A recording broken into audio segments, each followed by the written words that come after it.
Hydrogen வாயு வெளியேறுவதற்கான ஒரு சோதனை போடும்.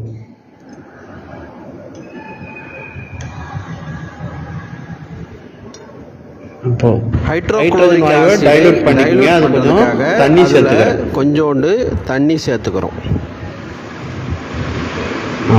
இது கூட மெக்னீசியம் நாடா துண்டை போடுறோம். பாத்தீங்கன்னா வினை நடைபெறுது. மூடிடணும். ஹைட்ரஜன் வாயு வெளியே போகக்கூடாது. அதுக்காக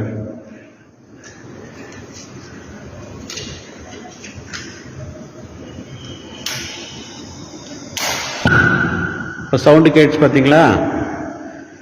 ஹைட்ரஜன் வாயு வெளியேறதுனால பாப் சவுண்டு கேட்குது.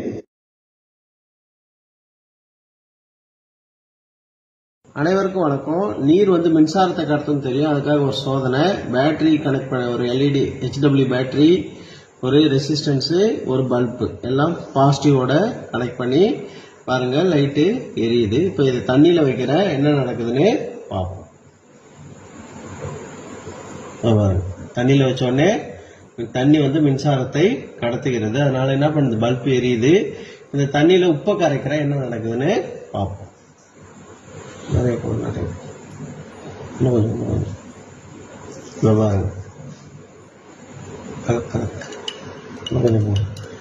அப்ப உப்பை கரைக்க கரைக்க என்ன பண்ணுது? அந்த பல்பு நல்ல பிரகாசமாக எரிகிறது.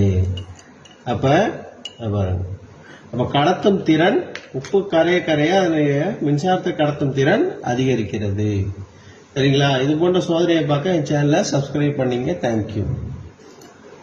அனைவருக்கும் வணக்கம். இன்னைக்கு 2 கிளாஸ்ல தண்ணி இருக்கு. ஒரு கிளாஸ் தண்ணி வாட்டர் பியூரிஃபையர்ல பிடிச்ச தண்ணி, இன்னொன்று நார்மலா போர் தண்ணி. இதனுடைய கண்டக்டிவிட்டி பார்க்க போறோம். நேற்று ஒரு வீடியோ பார்த்தேன், மினரல் வாட்டர்ல லைட் எரியாது அப்படின்னு சொல்லி. இப்ப பார்ப்போம் எப்படி லைட் எரியுதான்னு சொல்லி. அதுக்கு என்ன பண்றேன்? ஒரு பேட்டரி, ஒரு ரெசிஸ்டன்ஸ், ஒரு லைட்டோட கனெக்ட் பண்ணிருக்கேன். இப்போ பாத்தீங்கன்னா லைட் எரியுது. இப்போ என்ன பண்ணுங்க? ஃபர்ஸ்ட் மினரல் வாட்டர்ல வைப்போம். பாருங்க, மினரல் வாட்டர்ல வச்சா அதனுடைய கண்டக்டிவிட்டி பாத்தீங்கன்னா தெரியுது. அதுக்கு அடுத்தது டேப் வாட்டர்ல வைப்போம். நார்மல் வாட்டர் பாத்தீங்கன்னா கொஞ்சம் பிரகாசமா எரியுது. இது மினரல் வாட்டர்ல வச்சது கொஞ்சம் டிம்மா எரியுது. அந்த மினரல்ஸ் கம்மியா இருக்கிறதால போட்டிருக்கு. டேப் வாட்டர்ல வைக்கிறது, டேப் வாட்டர்ல வச்சா நல்லா பிரகாசமா எரியுது. ஆனாலும் மினரல் வாட்டர்ல வச்சா எரியாதுன்னு அந்த வீடியோல. ஆனா அது உண்மையில மினரல் வாட்டர்ல வச்சாலும் என்ன பண்ணுது?